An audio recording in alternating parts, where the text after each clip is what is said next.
किसान साथियों नमस्कार। मैं कृषि पर्यवेक्षक राम बाबू पाटीदार। इस चैनल के माध्यम से मेरा यही प्रयास है कि किसानों तक कृषि संबंधी जानकारी पहुंच सके और किसान इस जानकारी का लाभ अपनी खेती में ले सके। किसान साथियों, आज मैं बात करूंगा कि मिट्टी की जांच करवाना क्यों जरूरी है, मृदा परीक्षण करवाना क्यों जरूरी है और जो है मृदा स्वास्थ्य कार्ड का बनवाना हमें कितना जरूरी है। तो सर्वप्रथम मैं बात करूंगा कि हम फसल से उत्पादन लेते हैं या पादप से जो उत्पादन लेते हैं, उत्पादन लेने के लिए हमको जो आवश्यक पोषक तत्वों की जो जरूरत पड़ती है वो मृदा में पाए जाते हैं और मृदा में वो कितनी मात्रा में है और हमको वो कितनी मात्रा में ऊपर से देना है, इन सभी का पता लगाने के लिए हम मिट्टी की जांच करवाते हैं। क्योंकि मिट्टी की जांच से ही हमको पता लग पाता है कि मृदा में कौन से पोषक तत्वों की कमी है, कौन से पोषक तत्वों की अधिकता है। किसान साथियों,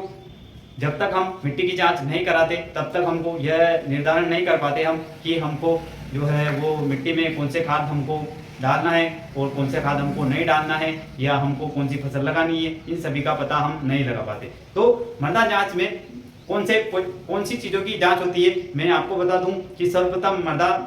जांच में पीएच की जांच होती है और दूसरे नंबर पर ईसी की जांच होती है जिसको हम विद्युत चालकता कहते हैं और तीसरे नंबर पर ऑर्गेनिक कार्बन जिसको हम जो है ऑर्गेनिक मैटर कहते हैं वो होता है और चौथे नंबर पर होता है पोषक तत्वों की जांच। तो सर्वप्रथम मैं बात करूं पीएच की, तो जो 6.5 से 7.5 के मध्य जिस मृदा की पीएच होती है वो मृदा है वो उपजाऊ मृदा होती है। और अगर मृदा का पीएच होता है वो 6 से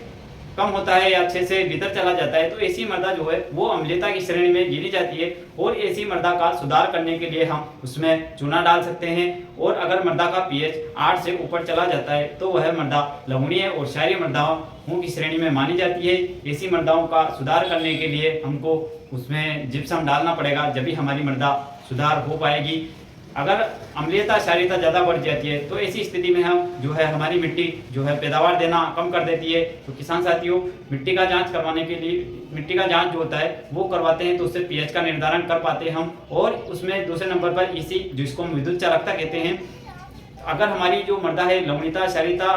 हो चुकी है तो उसका ईसी बढ़ जाता है और इसी बढ़ने से जो है हमारी जो फसलें हैं वो छोटी रह जाती है और बढ़वा नहीं कर पाती, पैदावार कम देती है। और तीसरे नंबर पर आता है ऑर्गेनिक कार्बन, जो सामान्य मृदा है उपजाऊ मृदा है उसका जो उसमें ऑर्गेनिक कार्बन कम से कम 0.5% तो होना ही चाहिए, जब भी जो है वो उपजाऊ मृदा मानी जाती है। और उस चौथे नंबर पर आता है पोषक तत्व। तो किसान साथियों,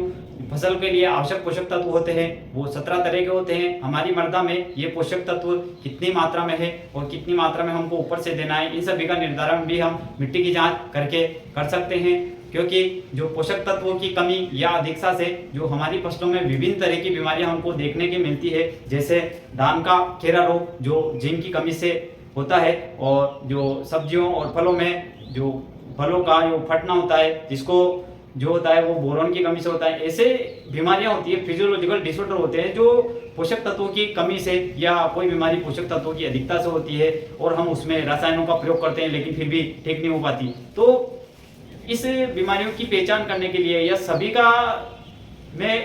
कहूँ तो सभी बीमारियों का या जो खेत की पोषक तत्वों का पता लगाने के लिए हमको मिट्टी की जांच करवाना बहुत जरूरी है। किसान साथियों, आप सभी से निवेदन है कि जो खरीफ की फसल बुआई से पूर्व 1 से 1.5 माह पूर्व जब हमारे खेत खाली हो और खेत खाली होने के बाद उसमें जो मिट्टी है उसमें कम से कम नमी हो, ऐसी स्थिति में हम मृदा नमूना लेवें और अपने नज़दीकी जो जिला मृदा जांच प्रयोगशाला हो या पंचायत समिति स्तर पर मृदा जांच प्रयोगशाला हो या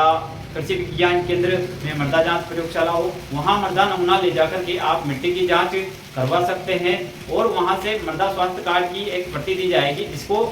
हम देख करके यह पता लगा सकते हैं कि हमारी मिट्टी है उसमें कौन से पोषक तत्व की कमी है और कौन से पोषक तत्व की अधिकता है और हमको कौन सी खाद ऊपर से डालनी है, जिससे हमारा अनावश्यक खर्चा बच सके और हमारी जो मृदा है वो बंजर होने से भी बच सके। किसान साथियों, एक बात और मैं आपको बता दूं कि कृषि विभाग की कोई सी भी योजना हो, चाहे कृषि यंत्र हो चाहे अन्य योजनाएं हो, इन सभी में धीरे धीरे यह नियम भी लागू होता जा रहा है कि